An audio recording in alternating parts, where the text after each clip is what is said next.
Hello students, welcome all of you. आज हम दीक्षालय institute में बच्चों जो टॉपिक पढ़ेंगे वो है कॉम्प्लेक्स नंबर। तो बच्चों लास्ट क्लास में हमने ये डिस्कस कर लिया था कि कॉम्प्लेक्स नंबर होता क्या है।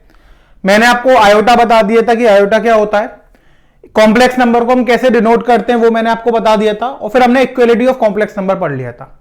अब उसी टॉपिक को हम आगे बढ़ाते हैं। अब हम पढ़ेंगे algebra related to complex number, कि कॉम्प्लेक्स नंबर को हम कैसे ऐड करते हैं, सब्ट्रैक्ट करते हैं, मल्टीप्लाई और डिवीजन। ठीक है, तो पहला टॉपिक बच्चों जो हम पढ़ेंगे वो हम पढ़ेंगे एडिशन ऑफ कॉम्प्लेक्स नंबर।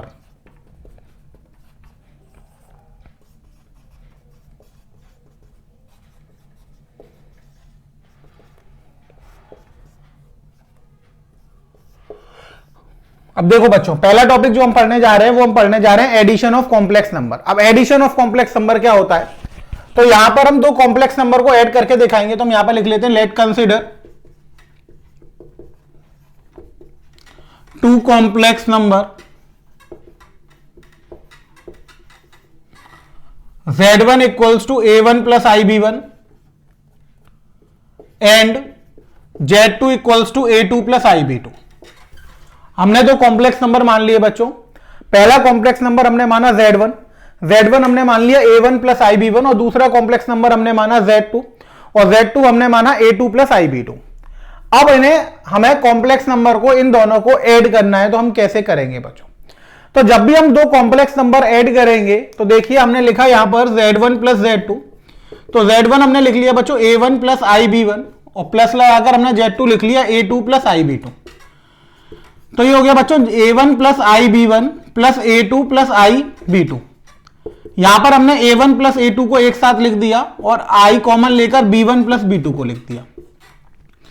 अब आप देखेंगे कि जब हमने दो कॉम्प्लेक्स नंबर को जोड़ा तो हुआ क्या कि रियल पार्ट रियल में जुड़ गया प्लस आयोटा, और इमेजिनरी पार्ट इमेजिनरी में जुड़ गया। यानी जब भी हम दो कॉम्प्लेक्स नंबर को ऐड करेंगे बच्चों, तो हम क्या करेंगे, रियल पार्ट को रियल में ऐड कर देंगे और इमेजिनरी वाले पार्ट को इमेजिनरी पार्ट में ऐड कर देंगे। तो जब भी हमें दो कॉम्प्लेक्स नंबर को ऐड करना होगा तो हम क्या करेंगे, real part adding with real part of complex number and imaginary part of first complex number is adding with imaginary part of second complex number. एक एग्जांपल ले लेते हैं हम। जैसे हमें Z1 दिया है 3 माइनस 7i, और Z2 हमने मान लिया वो दिया हमें 10 प्लस 4i। अब हमसे कहा कि Z1 प्लस Z2 करिए, तो देखिए रियल पार्ट रियल में जुड़ जाएगा, 3 प्लस 10 हो जाएगा, प्लस आयोटा लगाएंगे, इमेजिनरी पार्ट को इमेजिनरी में जोड़ देंगे, माइनस 7 प्लस 4 हो जाएगा। तो ये हो गया 13, और ये आ गया आपका माइनस का 3 आयोटा। तो ये जो वैल्यू है 13 माइनस 3 आयोटा, ये किसकी आ गई आपकी, Z1 प्लस Z2 की आ गई आपकी। तो रियल पार्ट रियल में ऐड हो गया और इमेजिनरी पार्ट किस में ऐड हो गया बच्चों, इमेजिनरी में। तो ये आपको याद रखना है कि जब भी दो कॉम्प्लेक्स नंबर का हम एडिशन करेंगे तो हम क्या करेंगे बच्चों, रियल पार्ट को रियल पार्ट में ऐड करेंगे और इमेजिनरी पार्ट को इमेजिनरी पार्ट में ऐड करेंगे। इतनी बात आपको समझ में आ गई। तो ये हो जाता है आपका एडिशन ऑफ कॉम्प्लेक्स नंबर। आगे चलते बच्चों, अब हम पढ़ते हैं properties of addition of complex number. कि एडिशन ऑफ कॉम्प्लेक्स नंबर तो हमने पढ़ लिया, अब इसकी प्रॉपर्टीज क्या होती हैं, कौन कौन सी प्रॉपर्टीज को ये होल्ड करता है बच्चों।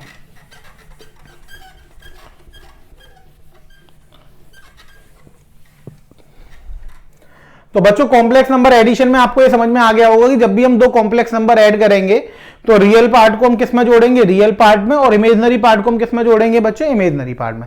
अब प्रॉपर्टीज क्या होती हैं बच्चों, तो एडिशन के केस में देखिए प्रॉपर्टीज क्या होती हैं। एडिशन के केस में जो सबसे पहली प्रॉपर्टी होती है बच्चों वो होती है कम्युनिकेटिव। कम्युनिकेटिव से आपको कुछ याद आया, क्या हुआ था कम्युनिकेटिव में, हमने सेट्स के अंदर पढ़ा था कम्युनिकेटिव। तो मैंने आपको बताया था कम्युनिकेटिव का मतलब क्या होता है कि अगर हम ए में बी जोड़ें या फिर बी में ए जोड़ें, उल्टा कर दें, ए में बी जोड़ दें या फिर बी में ए जोड़ दें, बात कैसी आएगी, सेम आएगी। तो ऐसी प्रॉपर्टी को हम क्या बोलते थे, कम्युनिकेटिव। कम्युनिकेटिव का मतलब होता था कि ए को आप बी के साथ ऑपरेट करो या फिर बी को ए के साथ ऑपरेट करो, यही होता था। तो हम बच्चों यहां पर लिखेंगे properties of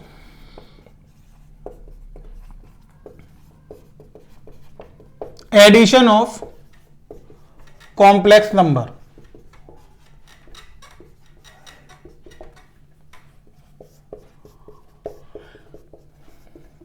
properties of addition of complex number, दो कॉम्प्लेक्स नंबर को ऐड हम करेंगे तो उसकी क्या प्रॉपर्टीज होंगी वो हम यहां पर देखेंगे बच्चों। अब देखिए हमने यहां पर लिखा सबसे पहले consider complex number Z1 Z2 and Z3 such that Z1 equals to A1 plus IB1, comma Z2 equals to A2 plus IB2 and Z3 equals to A3 plus IB3। सबसे पहले हमने तीन कॉम्प्लेक्स नंबर यहां पे consider कर लिए, Z1, Z2 और Z3। Z1 को बच्चों हमने लिखा A1 प्लस IB1 से, यानी रियल पार्ट ऑफ Z1 है A1 और इमेजिनरी पार्ट ऑफ Z1 कितना हो गया बच्चों B1। Z2 को हमने लिखा A2 प्लस IB2 से, रियल पार्ट ऑफ Z2 हो गया बच्चों A2 और इमेजिनरी पार्ट ऑफ Z2 हो गया बच्चों B2। Z3 को हमने बच्चों लिखा A3 प्लस IB3 से, रियल पार्ट ऑफ Z3 बच्चों हो गया A3 और इमेजिनरी पार्ट ऑफ Z3 कितना हो गया बच्चों, ये हो गया B3। इतनी बात आपको समझ में आई। अब पहली प्रॉपर्टी है addition of complex number is communicative.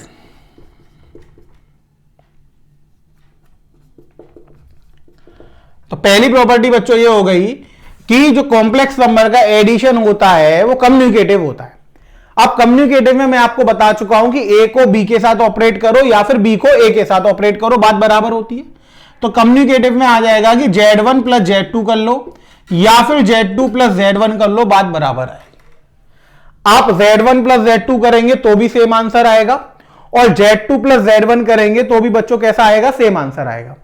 तो जो एडिशन ऑफ कॉम्प्लेक्स नंबर होता है वो हमारे पास कैसा होता है बच्चों, कम्युनिकेटिव होता है।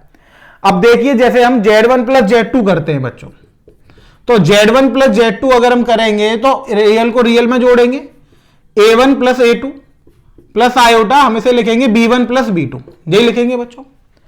अब आप चाहें तो इसे ऐसा नहीं लिख सकते कि A2 plus A1 plus iota B2 plus B1, तो अब ये बन जाएगा आपका Z2 प्लस Z1। इतनी बात आपको समझ में आई। तो Z1 प्लस Z2 किसके बराबर आ जाता है, Z2 प्लस Z1 के बराबर आ जाता है। तो जो एडिशन ऑफ कॉम्प्लेक्स नंबर है वो कम्युनिकेटिव होता है बच्चों। सेकंड प्रॉपर्टी बच्चों होती है कि addition of complex number is associative. क्या होता है बच्चों, एसोसिएटिव। आपको याद होगा एसोसिएटिव में क्या होता था बच्चों कि पहले आप Z1 प्लस Z2 कर लो, फिर उसमें Z3 ऐड कर दो, या फिर पहले आप Z2 और Z3 ले लो, ऐड कर लो, उसके बाद Z1 में ऐड कर दो। यानी क्या होता था कि जो ऑपरेटर है वो उनका सीक्वेंस सेम रहता था, लेकिन हम पहले फर्स्ट टू को ऑपरेट करते थे फिर उसके साथ थर्ड को करते थे। यहां पर पहले लास्ट टू को ऑपरेट करते थे फिर फर्स्ट के साथ करते थे। तो जो सीक्वेंस अगर सेम रहेगा और आंसर अगर सेम आता था तो उस प्रॉपर्टी को हम बोलते थे एसोसिएटिव। तो जो कॉम्प्लेक्स नंबर का एडिशन होता है बच्चों वो एसोसिएटिव होता है, यानी आप पहले Z1 में Z2 जोड़ दीजिए, उसके बाद फिर उसमें Z3 जोड़िए, या फिर पहले आप Z2 में Z3 जोड़ दीजिए फिर उसमें Z1 जोड़िए। आंसर जो आएगा बच्चों वो सेम आएगा। आंसर कैसा आएगा, सेम आएगा। होगा क्या कि देखिए मैं आपको LHS सॉल्व करके जैसे दिखाता हूं। तो हम Z1 प्लस Z2 करेंगे, हमने ऊपर कर रखा है बच्चों ये, तो ये आ गया A1 plus A2 plus iota B1 plus B2। अब इसमें हमें Z3 ऐड करना है, तो Z3 बच्चों हमारे पास है A3 प्लस IB3। अब इस कॉम्प्लेक्स नंबर में ये कॉम्प्लेक्स नंबर ऐड करना है तो हम लिखेंगे Z1 plus Z2 plus Z3। तो रियल पार्ट में रियल जोड़ देंगे, यानी A1 plus A2 plus A3, iota लगाएंगे, इमेजिनरी पार्ट में बच्चों इमेजिनरी जोड़ देंगे, तो ये आ गया हमारे पास। अब आप इसको चाहो तो ऐसे लिख सकते हो ना, A1 प्लस एक ब्रैकेट में A2 plus A3 plus iota B1 और एक ब्रैकेट में B2 प्लस B3। तो बच्चों ये आपके पास हो जाएगा Z1 plus Z2 plus Z3, यानी Z2 प्लस Z3 ये ब्रैकेट वाले वैल्यू हो गई, उससे ही आ गया। यानी कि जो कॉम्प्लेक्स नंबर का एडिशन होता है वो कम्युनिकेटिव के साथ साथ क्या होता है बच्चों, एसोसिएटिव भी होता है। यानी ऑर्डर ऑफ ऑपरेटर यहां पर जो है वो इफेक्ट नहीं डालते हैं। फर्स्ट टू को ऑपरेट करिए फिर उसके साथ थर्ड को करिए, या फिर आप लास्ट टू को ऑपरेट करिए फिर उसके साथ फर्स्ट को करिए, उससे कोई भी फर्क नहीं पड़ेगा। यानी सीक्वेंस से आंसर पर कोई भी इफेक्ट नहीं पड़ता है। तो ये दो प्रॉपर्टीज हो गई बच्चों, addition of complex number is communicative and addition of complex number is associative. Next property की तरफ चलते हैं बच्चों, एडिशन की। तो ये मैं रफ कर दे रहा हूं बच्चों।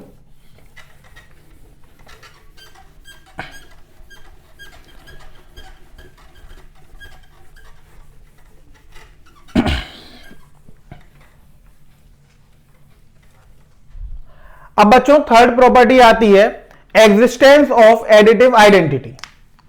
प्रॉपर्टी नंबर थर्ड बच्चों जो होती है वो होती है existence of additive identity. Additive identity element भी बोल सकते हैं आप इसे, यानी आइडेंटिटी एलिमेंट। तो बच्चों कॉम्प्लेक्स नंबर में हमारे पास क्या होता है कि एक आइडेंटिटी एलिमेंट होता है। अब मैंने आपको आइडेंटिटी एलिमेंट की एक डेफिनेशन बताई थी कि हम आइडेंटिटी एलिमेंट किसे कहते हैं। तो आइडेंटिटी एलिमेंट का मतलब होता है कि अगर हम उसके साथ किसी वैल्यू को ऑपरेट करें तो उसकी वैल्यू चेंज ना हो। अब एडिशन के केस में बच्चों आइडेंटिटी एलिमेंट हो जाता है जीरो। जैसे 2 में आप 0 जोड़ेंगे तो 2 ही मिलेगा, 4 में आप 0 जोड़ेंगे तो 4 मिलेगा, यानी 2 और 4 की आइडेंटिटी चेंज नहीं हुई। इसी तरीके से बच्चों कॉम्प्लेक्स नंबर में आइडेंटिटी एलिमेंट क्या होता है कि अगर आप Z1 में 0 + 0i जोड़ दें तो आपको क्या मिलेगा, Z1 ही मिलेगा ना। या फिर आप क्या करें, 0 + 0i में Z1 को जोड़ दें तो भी आपको Z1 मिलेगा। तो बच्चों यहां पर जो आइडेंटिटी एलिमेंट होता है आपका वो होता है 0 + 0i, यानी 0 रियल नंबर। उसमें इमेजिनरी पार्ट भी 0 होता है और आपका रियल पार्ट भी 0 होता है। तो ऐसा कॉम्प्लेक्स नंबर जिसमें रियल पार्ट भी 0 हो जाए और इमेजिनरी पार्ट भी 0 हो जाए तो उसको हम बोलते हैं partially real and partially imaginary real number. ठीक है बच्चों, तो जो 0 होता है वो यहां पर आइडेंटिटी एलिमेंट की तरह वर्क करता है। फोर्थ प्रॉपर्टी बच्चों होती है एग्जिस्टेंस ऑफ एडिटिव इनवर्स। अब इनवर्स के लिए भी मैंने आपको कंडीशन बताई थी कि इनवर्स का मतलब क्या होगा कि हम किसी Z1 में क्या जोड़ें जिससे हमें आइडेंटिटी एलिमेंट मिल जाए। अब आइडेंटिटी एलिमेंट क्या है, 0 + 0i। अब वो ये कह रहा है कि आप Z1 कॉम्प्लेक्स नंबर में क्या ऐसा जोड़ेंगे जिससे आपको आइडेंटिटी एलिमेंट मिल जाए। अब आइडेंटिटी एलिमेंट निकलने का बच्चों मतलब क्या आया, आइडेंटिटी एलिमेंट का मतलब ये आया कि हमें 0 + 0i मिल जाए। तो आपको पता है कि किसी कॉम्प्लेक्स नंबर को हमें 0 बनाना है तो हम क्या करेंगे, उसी का नेगेटिव उसमें जोड़ देंगे। यानी अगर हम Z1 में -(Z1) जोड़ दें तो हमें क्या मिल जाएगा, 0 + 0i मिल जाएगा। देखिए एग्जांपल के लिए मान लीजिए कि हमने कॉम्प्लेक्स नंबर Z मान लिया 2 + 3i, तो -z बच्चों कितना हो जाएगा, -2 - 3i। अब हमने Z + -z कर दिया तो ये हो गया 2 - 2, रियल में रियल जुड़ गया, आयोटा 3 - 3, तो ये कितना आ जाएगा, 0 + 0i, यही आ जाएगा। तो किसी भी कॉम्प्लेक्स नंबर Z1 का एडिटिव इनवर्स कितना होगा बच्चों, -(Z1), यानी उसी कॉम्प्लेक्स नंबर में जब हम माइनस का इनटू कर देते हैं तो वो क्या बन जाता है, एडिटिव इनवर्स बन जाता है। इतनी बात आपको समझ में आई बच्चों। अब एक टर्म होता है प्योरली रियल इमेजिनरी नंबर और प्योरली रियल कॉम्प्लेक्स नंबर और प्योरली इमेजिनरी कॉम्प्लेक्स नंबर। वो मैं आपको समझा दे रहा हूं, वो यूज में आएगा। तो आप देखिए ये तो हमारे पास प्रॉपर्टी सारी हो गई एडिशन ऑफ कॉम्प्लेक्स नंबर की। अब हम क्या करेंगे, अलजेब्रा में आगे बढ़ेंगे। एडिशन तो हमने पढ़ लिया, अब हम सब्ट्रैक्शन ऑफ कॉम्प्लेक्स नंबर देखेंगे। तो उससे पहले मैं आपको एक टर्म बता देना चाहता हूं जो यूज होगा आगे प्रॉपर्टीज में, तो आप पहले से ही उसे पढ़ लीजिए। Purely real complex number, purely real complex number. अब देखिए क्या होता है, हमने लिखा प्योरली रियल कॉम्प्लेक्स नंबर। अब जैसा कि नेम इंडिकेट कर रहा है प्योरली रियल, प्योरली रियल का मतलब हो गया कि imaginary of Z = 0। Imaginary of Z क्या हो जाए, 0 हो जाए। जैसे Z1 को हम लिख दें, Z1 हमारे पास A1 + IB1 है। अब अगर if Z1 is purely real, अगर Z1 कैसा है, प्योरली रियल है, सो इमेजिनरी ऑफ Z1 कितना हो जाएगा, 0 हो जाएगा। डेट इज B1 की वैल्यू कितनी हो जाएगी, 0, तो Z1 कितना निकल कर आ जाएगा, A1।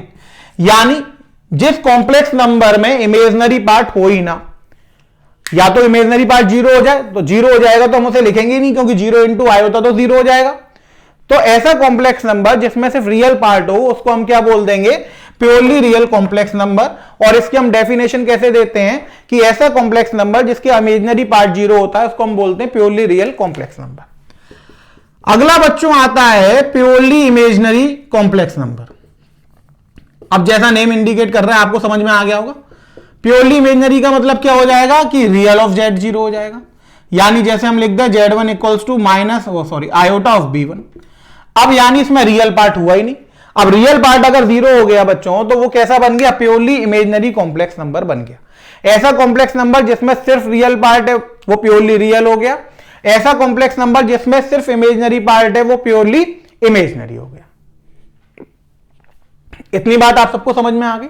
इसमें कोई दिक्कत तो नहीं है। अब प्योरली रियल में इमेजनरी ऑफ Z0 होगा और प्योरली इमेजनरी में रियल ऑफ Z0 हो जाएगा बच्चों।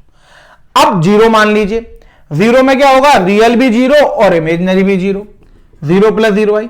तो बच्चों इसे हम कहते हैं पार्शियली रियल और पार्शियली इमेजनरी कॉम्प्लेक्स नंबर। क्या कहते हैं, पार्शियली रियल पार्शियली इमेजनरी, क्योंकि दोनों की प्रॉपर्टी होल्ड कर रहा है। इसमें रियल ऑफ जेड भी जीरो और इमेजनरी ऑफ जेड भी जीरो है, तो हम इसको बोल देते हैं partially real and partially imaginary complex number. इतनी बात आपको समझ में आई बच्चों? तो ये आपको प्योरली रियल और प्योरली इमेजनरी भी समझ में आ गए। अब हम कहां चल रहे थे बच्चों, हम लोग पढ़ रहे थे एडिशन ऑफ कॉम्प्लेक्स नंबर। तो हमने एडिशन ऑफ कॉम्प्लेक्स नंबर पढ़ लिया था बच्चों, और उसकी क्या पढ़ ली थी हमने, प्रॉपर्टीज पढ़ ली थी। तो हमने इतना कर लिया था बच्चों, हमने एडिशन ऑफ कॉम्प्लेक्स नंबर और उसकी प्रॉपर्टीज देख ली थी। अब बच्चों हम पढ़ते हैं सब्ट्रैक्शन ऑफ कॉम्प्लेक्स नंबर। क्या पढ़ते हैं बच्चों, अगला जो हमारा पढ़ने का टॉपिक है वो है सब्ट्रैक्शन ऑफ कॉम्प्लेक्स नंबर।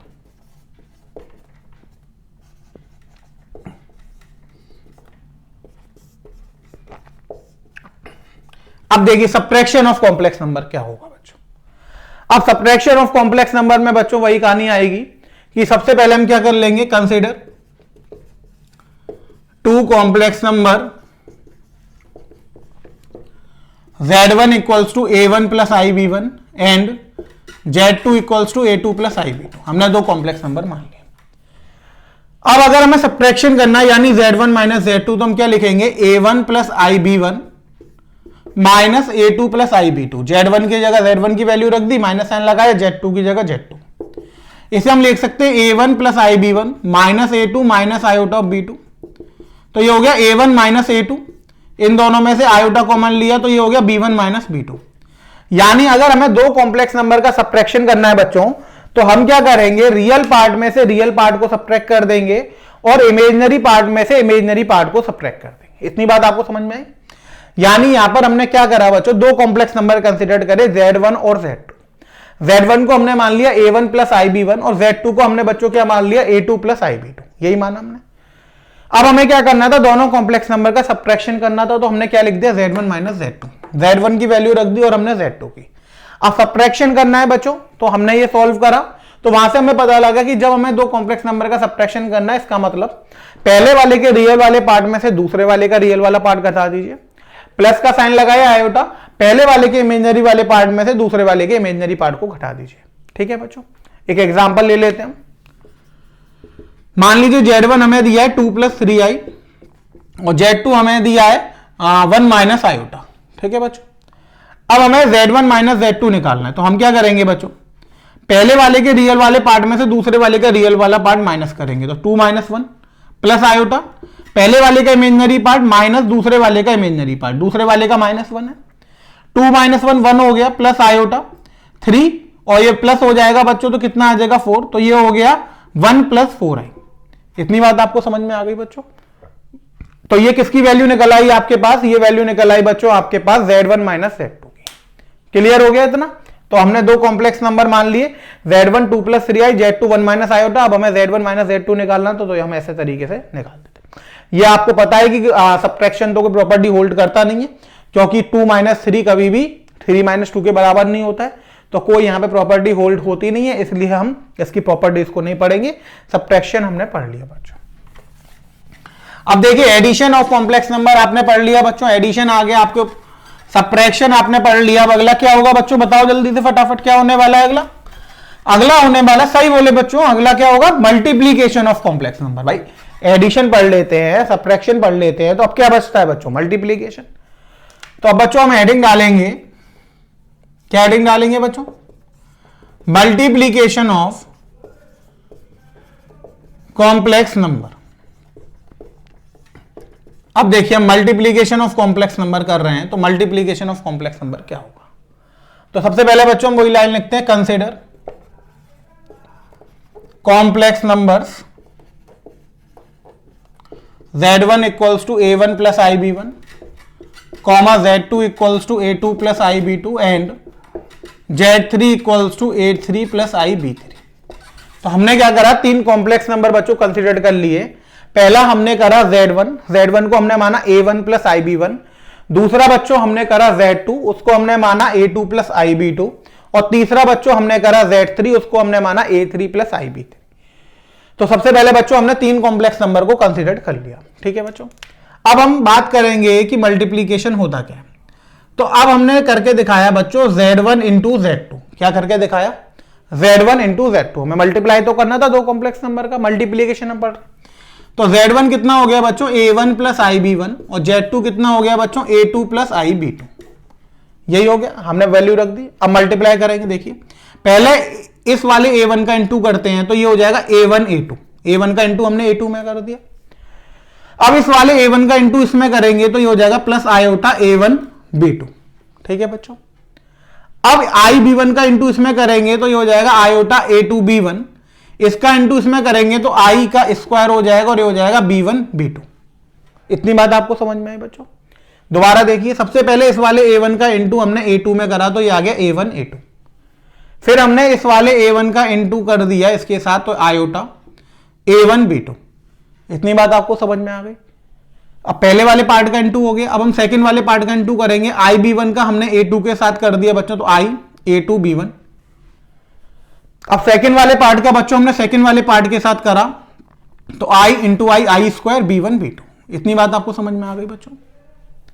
अब हम इसको क्या लिख सकते हैं बच्चों? हमने इसको लिखा A1 A2 plus iota A1 B2 plus iota A2 B1। I square की वैल्यू -1 तो माइनस का B1 B2। अब आप रियल पार्ट को एक साइड कर लीजिए और इमेजिनरी पार्ट को एक साइड, तो A हो जाएगा A1 A2 minus B1 B2। A1 A2 minus B1 B2 plus iota लिखा हमने तो ये हो गया A1 B2 plus A2 B1। इतनी बात आपको समझ में आ गई? तो ये आपके पास वैल्यू आ गई Z1 इंटू Z2 की। इतना क्लियर हुआ आपको? तो Z1 इंटू Z2 जब आपको निकालना पड़ेगा तो आप कैसे निकालेंगे? तो इस तरीके से आप निकालेंगे। आप चाहें तो ये फॉर्मूला लर्न कर सकते हैं, पर आप मेन ही मारेंगे तो फॉर्मूला लर्न करना इसमें थोड़ा सा लेंथी पड़ता है, कोई जरूरत नहीं है। आप डायरेक्ट मल्टीप्लाई करिए, वो ज्यादा इजी पड़ेगा। ठीक है बच्चों, अब देखिए मैं एक एग्जांपल लेता हूं। Z1 हमने मान लिया 2 प्लस 3i और Z2 हमने मान लिया 1 माइनस i। अब एक तरीका तो यह है कि मैं A1 A2 B1 B2 की वैल्यू लूं और यहां पे पुट करूं। दूसरा तरीका क्या है कि मैं सिंपल Z1 इंटू Z2 कर दूं। अब हमने डायरेक्ट मल्टीप्लाई करा तो हमने क्या लिखा बच्चों? हमने लिखा 2 प्लस 3i Z1 की वैल्यू इंटू में 1 माइनस i। अब देखिए 2 का इंटू 1 में करेंगे तो 2, इसमें करेंगे i में तो माइनस का 2i साइन के साथ आएगा। 3i का इंटू 1 में करेंगे तो प्लस का 3i, इसमें करेंगे माइनस 3i स्क्वायर। 2, अब देखिए minus 2i plus 3i plus का आयोटा, i स्क्वायर की जगह माइनस तो माइनस माइनस प्लस का 3 हो जाएगा, तो ये हो जाएगा 5 प्लस आयोटा। तो कुछ भी टफ नहीं है, यानी आपको सिंपल मल्टीप्लाई करना है। जैसे आप दो फैक्टर्स का मल्टीप्लाई करते हैं, आयोटा की आप वैल्यू पुट कर सकते हैं, आई स्क्वायर की वैल्यू -1 होती है, वो आपने पुट कर दी कैलकुलेशन में, सॉल्व होकर आपको आंसर मिल गया। रियल पार्ट को अलग लिख दीजिए और इमेजिनरी पार्ट को अलग लिख दीजिए। और आप चाहें तो A1 A2 B1 B2 की यहां से वैल्यू निकाल सकते हैं, ऊपर वाले फॉर्मूले में पुट कर दीजिए, वहां से भी आपको आंसर मिल जाएगा। क्लियर हो गया बच्चों? ये आपके पास हो गया मल्टीप्लीकेशन ऑफ कॉम्प्लेक्स नंबर। अब बच्चों हम बात करेंगे properties of multiplication of complex number की। ठीक है बच्चों,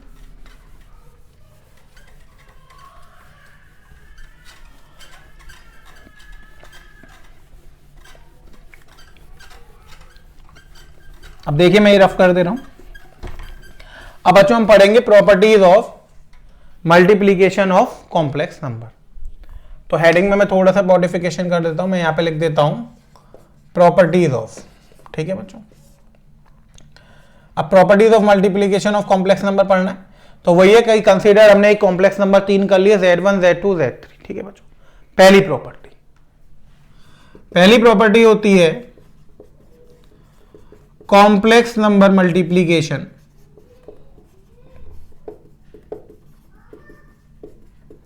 इज कम्युनिकेटिव।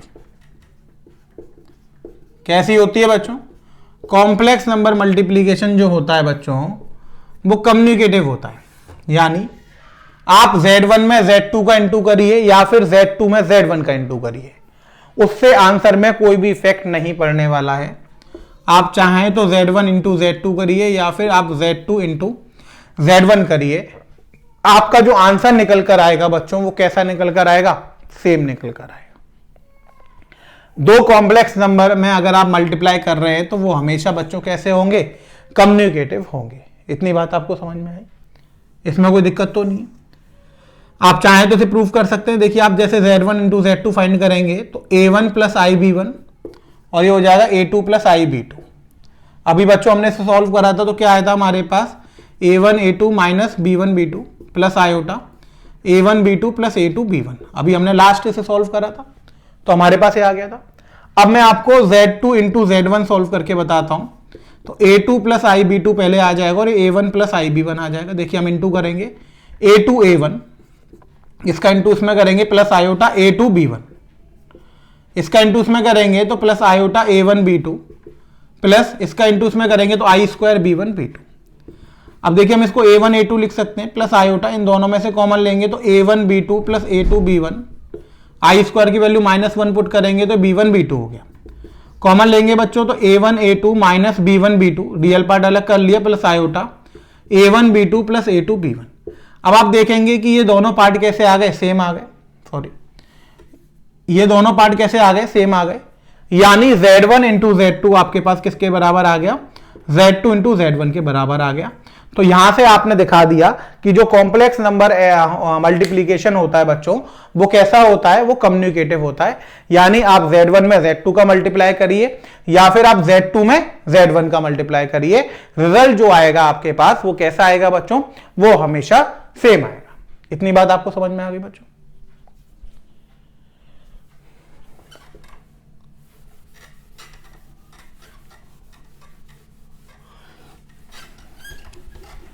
ये बच्चों आपकी पहली प्रॉपर्टी हो गई कि पहली प्रॉपर्टी हो गई आपके पास कि मल्टीप्लिकेशन ऑफ कॉम्प्लेक्स नंबर कैसा होता है बच्चों, कम्युनिकेटिव होता है। सेकंड प्रॉपर्टी बच्चों, सेकंड प्रॉपर्टी होती है बच्चों complex number multiplication is associative. Complex number multiplication बच्चों कैसा होता है, एसोसिएटिव भी होता है। अब एसोसिएटिव क्या होता है, यानी तीन कॉम्प्लेक्स नंबर लिख लीजिए। आप कौन कौन से लिखेंगे, Z1 Z2 Z3। अब आप पहले Z1 और Z2 का इंटू कर दीजिए और फिर उसमें किसका इंटू कर दीजिए बच्चों, Z3 का। या फिर पहले आप किसका इंटू कर दीजिए, Z2 और Z3 का कर दीजिए, फिर उसमें किसका कर दीजिए, Z1 का। एसोसिएटिव में यही तो होता था कि ऑर्डर चेंज हो जाता था। पहले हम पहले दो का मल्टीप्लाई करते थे फिर उसका रिजल्ट को तीसरे के साथ करते थे, या फिर हम पहले बाद वाले दो का करते थे फिर उसके रिजल्ट को पहले वाले के साथ करते थे। तो इन दोनों ही केसों में बच्चों जो रिजल्ट आएगा वो कैसा आएगा, सेम आएगा। तो जो कॉम्प्लेक्स नंबर का मल्टीप्लीकेशन होता है बच्चों वो कम्युनिकेटिव के साथ साथ एसोसिएटिव भी होता है। इतनी बात आपको समझ में आ गई बच्चों। थर्ड प्रॉपर्टी, थर्ड प्रॉपर्टी होती है बच्चों एग्जिस्टेंस ऑफ आइडेंटिटी एलिमेंट। अब आप कहेंगे कि मल्टीप्लाई के केस में आइडेंटिटी एलिमेंट क्या होगी बच्चों, तो देखो जैसे हम 2 को मल्टीप्लाई करें किसी नंबर से कि 2 ही आ जाए तो क्या बोलोगे आप, 1, 2 इंटू 1 2। 7 को मल्टीप्लाई करोगी 7 ही आ जाए तो 7 इंटू 1 बच्चों क्या होगा, 7। जैसे एडिशन के केस में आइडेंटिटी एलिमेंट 0 आ रहा था, उसी तरीके से आपको पता है कि मल्टीप्लाई के केस में आइडेंटिटी एलिमेंट क्या आता है, 1। यानी 1 से अगर हम किसी को मल्टीप्लाई कर दे तो उससे कोई इफेक्ट तो पड़ेगा नहीं। यानी अगर मैं Z1 को 1 से मल्टीप्लाई कर दूं तो मुझे Z1 ही मिलेगा, या फिर 1 को हम Z1 से मल्टीप्लाई कर दें तो हमें Z1 ही मिलेगा। तो बच्चों यहां पर जो आइडेंटिटी एलिमेंट होता है आपका वो हो जाता है 1, यानी 1 प्लस 0i हम इसे लिख सकते हैं। इमेजनरी पार्ट यहां पर 0 रहता है और 1 आ जाता है, तो 1 से आप इंटू करेंगे तो कोई वैल्यू चेंज होगी नहीं, तो वही वैल्यू हमें मिल जाएगी। तो मल्टीप्लाई के केस में आइडेंटिटी एलिमेंट क्या रहेगा बच्चों, मैट्रिक्स इसमें 1 रहेगा मल्टीप्लाई के केस में। यानी जब भी आप कॉम्प्लेक्स नंबर में आइडेंटिटी एलिमेंट देखेंगे मल्टीप्लाई वाले केस में तो कितना आ जाएगा, 1, और एडिशन वाले केस में देखेंगे तो क्या आ जाएगा, 0। अब देखिए प्रॉपर्टी नंबर 4।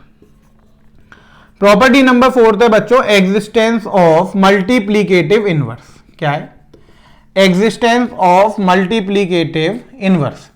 मल्टीप्लीकेटिव इनवर्स क्या होता है बच्चों, मल्टीप्लीकेटिव इनवर्स का मतलब होता है बच्चों कि हम क्या कर रहे हैं, किसी ऐसे कॉम्प्लेक्स नंबर के साथ Z1 का इंटू करें कि हमें 1 मिल जाए। हमें क्या मिल जाए, 1 मिल जाए। अब मान लीजिए कि मैंने Z1 का मल्टीप्लीकेटिव इनवर्स Z को मान लिया, तो हमें क्या मिलना चाहिए, 1 मिलना चाहिए।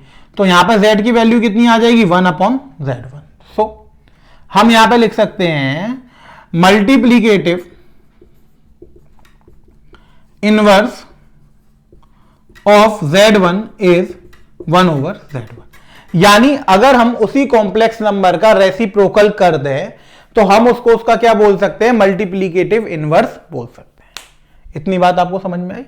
और हम यहां पे क्या लिख सकते हैं कि z1 का पावर -1। इतनी बात आपको समझ में आ गई। तो z1 का मल्टीप्लीकेटिव इनवर्स क्या हो गया बच्चों, 1/z1 हो गया। क्लियर हो गया, इतनी बात आपको समझ में आ गई। अब बात करते हैं बच्चों हम आखिरी प्रॉपर्टी की, इसकी जो मैट्रिक्स मल्टीप्लीकेशन होता है। अब उसकी हम नेक्स्ट प्रॉपर्टी और जो लास्ट प्रॉपर्टी है हम उसकी बात करते हैं। तो लास्ट प्रॉपर्टी होती है बच्चों कि ये डिस्ट्रीब्यूटिव होता है ओवर मैट्रिक्स, जो कॉम्प्लेक्स मल्टीप्लीकेशन होता है वो डिस्ट्रीब्यूटिव होता है ओवर कॉम्प्लेक्स नंबर एडिशन पर।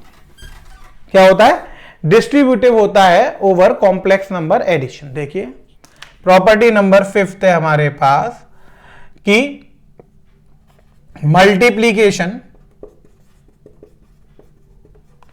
of complex number is distributive over complex number addition।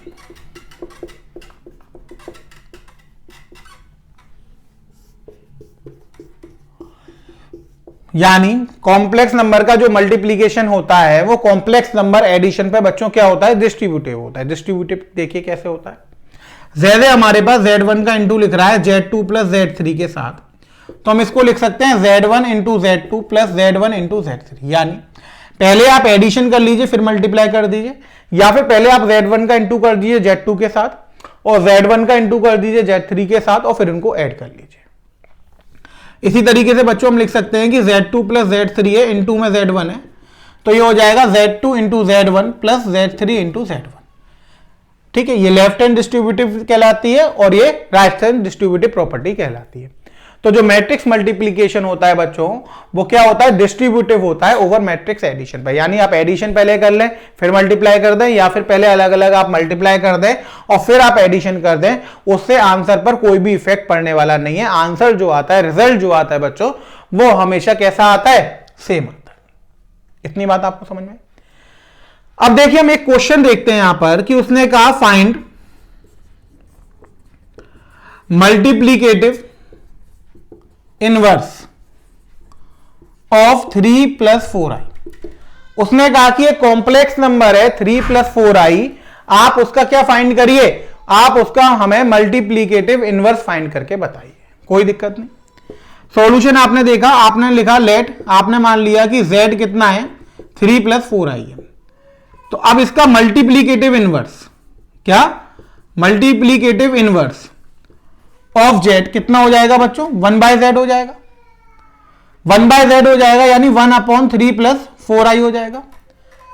अब आपको सॉल्व करना है तो 1/z यानी z inverse equals to 1/3 plus 4i। अब जैसे आपने पढ़ा था कि इर्रेशनल रूट जो होते हैं डिनोमिनेटर में नहीं होते, इसी तरह से बच्चों कॉम्प्लेक्स नंबर भी डिनोमिनेटर में नहीं होते। तो हम इसको रेशनलाइज कर देंगे तो 3 - 4i का मल्टीप्लाई और 3 - 4i का डिवाइड। तो ऊपर तो हो गया 3 - 4i और नीचे a plus B a minus B, तो ये हो जाएगा बच्चों a square minus B square, 3 का स्क्वायर माइनस 4i का स्क्वायर, तो ये हो गया 3 - 4i अपॉन में 9। ठीक है, और ये स्क्वायर अगर हम करेंगे तो -16 i स्क्वायर, आई स्क्वायर की वैल्यू -1 तो ये प्लस हो जाएगा, तो ये हो जाएगा बच्चों 3 - 4i ओवर 25। इसको आप लिख देंगे 3/25 माइनस 4/25 आयोटा। यानी रियल और इमेजिनरी को आप अलग अलग करके लिखेंगे। तो अगर आपको मल्टीप्लीकेटिव इनवर्स निकालना है 3 प्लस 4i का, तो आप क्या करेंगे, मल्टीप्लीकेटिव इनवर्स ऑफ z आपको पता है 1/z होता है, 1/3 प्लस 4i। इसको आपने सॉल्व करा तो आगे आपने क्या करा, कंजुगेट का मल्टीप्लाई या फिर माइनस साइन लगा के मल्टीप्लाई, 3 - 4i 3 - 4i 3 - 4i हो गया, नीचे a plus B a minus B, तो a square minus B square बन गया 16i स्क्वायर। आई स्क्वायर की जगह आप -1 रखेंगे तो -16 प्लस बन जाएगा, तो 9 + 16 बच्चों कितना आ जाएगा, 25 आ जाएगा। ऊपर 3 - 2i था। डिनोमिनेटर को आपने अलग अलग कर दिया। डिनोमिनेटर को अलग इसलिए करा आपने कि आपको रियल पार्ट अलग चाहिए था और इमेजिनरी पार्ट अलग चाहिए था। तो ये हो गया आपका 3/25 माइनस 4/25 आयोटा। इतनी बात आपको समझ में आई। यह आपका हो गया बच्चों मल्टीप्लीकेटिव इनवर्स। क्लियर हुआ? तो यहां बच्चों आपने मल्टीप्लीकेशन ऑफ कॉम्प्लेक्स नंबर पढ़ लिया और उसकी सारी प्रॉपर्टीज को होल्ड कर लिया। अब आपने देखा कि बच्चों आप इनिशियल से देख के चलेंगे कि आपने क्या क्या पढ़ा। तो आज आपने पढ़ा कि एडिशन पढ़ लिया, आपने सब्ट्रैक्शन पढ़ लिया और मल्टीप्लीकेशन पढ़ लिया बच्चों। अब क्या बचा आपके पास? अब आपके पास बच्चों बचा डिवीजन ऑफ कॉम्प्लेक्स नंबर। तो अगली हम जो अलजेब्रा में देखेंगे, अलजेब्रा ऑफ कॉम्प्लेक्स नंबर में बच्चों, तो अगला क्या देखेंगे हम? अब हम देखेंगे डिवीजन ऑफ कॉम्प्लेक्स नंबर, यानी दो कॉम्प्लेक्स नंबर का डिवीजन कैसे फाइंड होता है और कैसे हम उसे कैलकुलेट करते हैं। ठीक है बच्चों, देखिए आप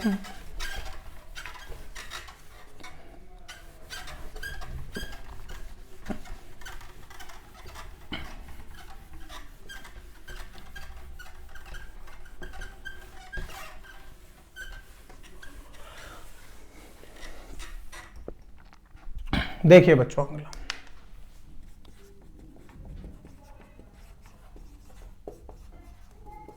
अगला है बच्चों डिवीजन ऑफ कॉम्प्लेक्स नंबर। अब हम डिवीजन ऑफ कॉम्प्लेक्स नंबर बच्चों कर रहे हैं कि डिवीजन क्या होता है कॉम्प्लेक्स नंबर का। ठीक है बच्चों, तो यहां पर हम लिखेंगे let consider two complex number Z1 equals to A1 plus IB1 and Z2 equals to A2 plus IB2। अब हमने बच्चों यहां पर दो कॉम्प्लेक्स नंबर कंसिडर करे। पहला Z1 इक्वल्स टू हमने कर लिया A1 प्लस IB1 और दूसरा बच्चों हमने करा Z2 equals to A2 plus IB2। ठीक है बच्चों, अब दो कॉम्प्लेक्स नंबर कंसिडर्ड हो गए। अब हमें डिवीजन निकालना है बच्चों। अब डिवीजन निकालना है तो यहां पर डिवीजन क्या हो जाएगा? Z1 ओवर Z2 हो जाएगा बच्चों।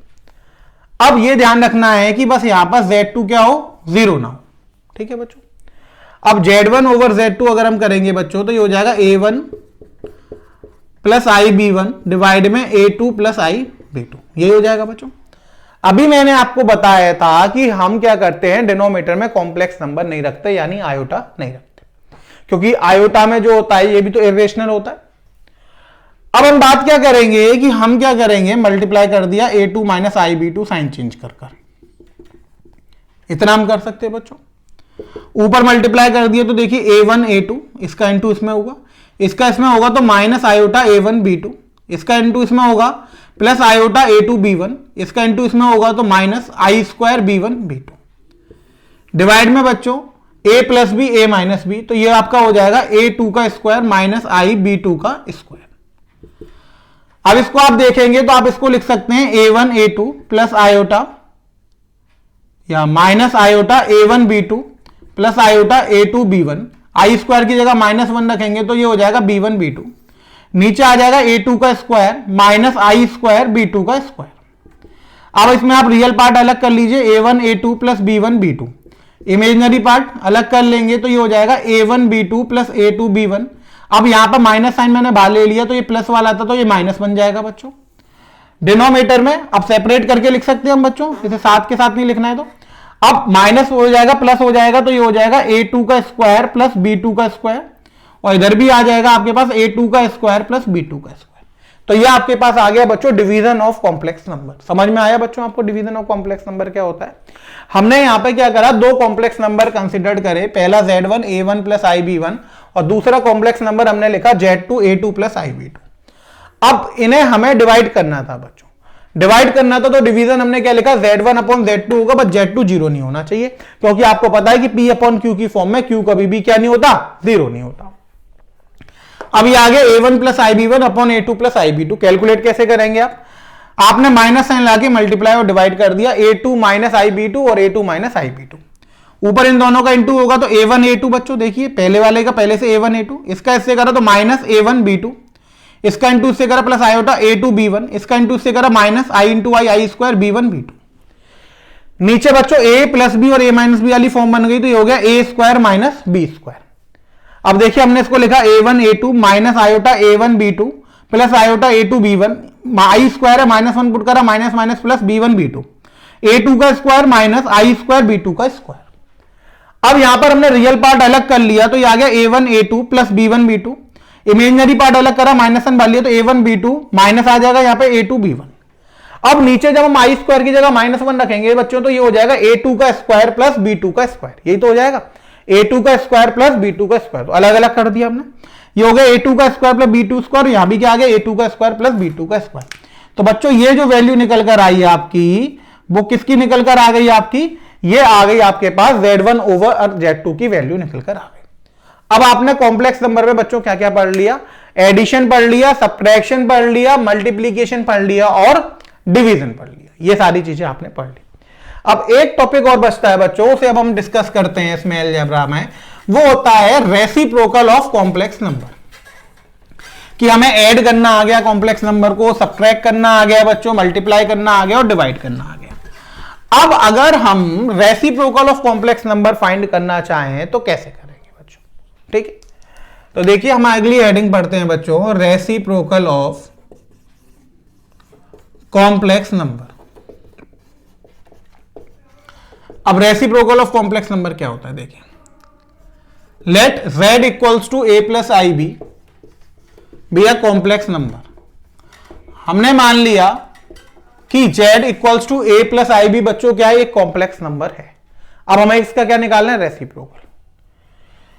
तो रेसिप्रोकल ऑफ z क्या हो जाएगा बच्चों, 1/z, यही हो जाएगा, यानी 1/a प्लस आई बी। कैसे सॉल्व करेंगे बच्चों, a माइनस आई बी का into a minus I B का डिवाइड, तो हो गया a minus I B, A square minus I square B square, तो ये जाएगा a minus I B, A square plus B square, अलग अलग करोगे तो a over A square plus B square minus iota b over A square plus B square. तो ये आपके पास आ गया रेसिप्रोकल ऑफ कॉम्प्लेक्स नंबर। यानी कोई भी कॉम्प्लेक्स नंबर z अगर आपको दिया जाएगा और वो कहेगा कि इसका रेसिप्रोकल फाइंड करो, तो आप 1/z कर देंगे, डिनोमिनेटर में आयोटा आता नहीं है तो माइनस साइन चेंज करके आपने मल्टीप्लाई डिवाइड कर दिया, ए स्क्वायर माइनस बी स्क्वायर वाली फॉर्म बन गई, आयोटा हट गया, सेपरेट कर दिया, तो ये आपके पास क्या आ गया, reciprocal of complex number z निकल कर आ गया। इतनी बात आपको समझ में आ गई बच्चों। तो आज आपने बहुत ही इंपॉर्टेंट चीज सीखी है बच्चों, आपने कॉम्प्लेक्स नंबर में पूरा अलजेब्रा सीख लिया कि दो कॉम्प्लेक्स नंबर को हम ऐड कैसे करते हैं, एडिशन की प्रॉपर्टीज क्या क्या होती है, सब्ट्रैक्ट कैसे करते हैं, फिर आपने देखा मल्टीप्लाई कैसे करते हो, मल्टीप्लाई की प्रॉपर्टीज क्या क्या होती हैं, फिर आपने सीखा डिवीजन क्या होता है, और फिर आपने सीखा कि रेसिप्रोकल ऑफ कॉम्प्लेक्स नंबर क्या होता है। तो आज आपने बहुत ही इंपॉर्टेंट पार्ट सीखा है कि कॉम्प्लेक्स नंबर में आपने पूरा अलजेब्रा पढ़ लिया कि एडिशन, सब्ट्रैक्शन, मल्टीप्लिकेशन, डिवीजन और रेसिप्रोकल इसका क्या होता है। तो इस टॉपिक को आप बहुत ध्यान से पढ़िएगा, वीडियो को आप एक बार और देख लीजिएगा जिससे आपको एक एक चीज क्लियर हो जाए, क्योंकि अभी हम बेसिक पढ़ रहे हैं, जब हम इसके क्वेश्चन करेंगे तो आपको इन सबका यूज आएगा। जैसे आप मैथ पढ़ते हैं तो प्लस माइनस आप देखते हैं कि जनरली यूज में आते हैं, आप कोई भी क्वेश्चन करेंगे तो उसमें प्लस माइनस हर क्वेश्चन में लगना ही लगना होता है। सेम ऐसे ही अभी हम कॉम्प्लेक्स नंबर का एडिशन और सब्ट्रैक्शन और मल्टीप्लिकेशन पढ़ रहे हैं, तो आगे जब हम क्वेश्चन करेंगे तो इनका यूज हर क्वेश्चन में आएगा। तो आप एक बार बहुत अच्छे से पढ़ लीजिएगा, मैंने पूरा डिटेल में पढ़ाया है आपको, एक एक चीज बहुत क्लियरली बताई है। अगर आप इतना पढ़ लेंगे और इतना समझ लेंगे तो आपको कहीं और से पढ़ने की कोई जरूरत नहीं होगी। मैंने आपको मोर देन सफिशिएंट पढ़ा दिया, जितना किसी बुक में होता है या जितना आप कहीं और से 2 या 3 जगह से कलेक्ट करके पढ़ पाएंगे, उतने मैंने आपको एक ही जगह पढ़ा दिया। यानी आपको अलग से कहीं भी कुछ इसका डिटेल में पढ़ने की और कोई जरूरत नहीं है, कंप्लीट डिटेल मैंने आपको पढ़ाई है, एक एक पॉइंट मैंने आपको यहां पर कराया है और विद एग्जाम्पल कराया है, विद एक्सप्लेनेशन कराया है। ठीक है बच्चों, तो आज की क्लास हम यहीं रोकते हैं। Thank you students.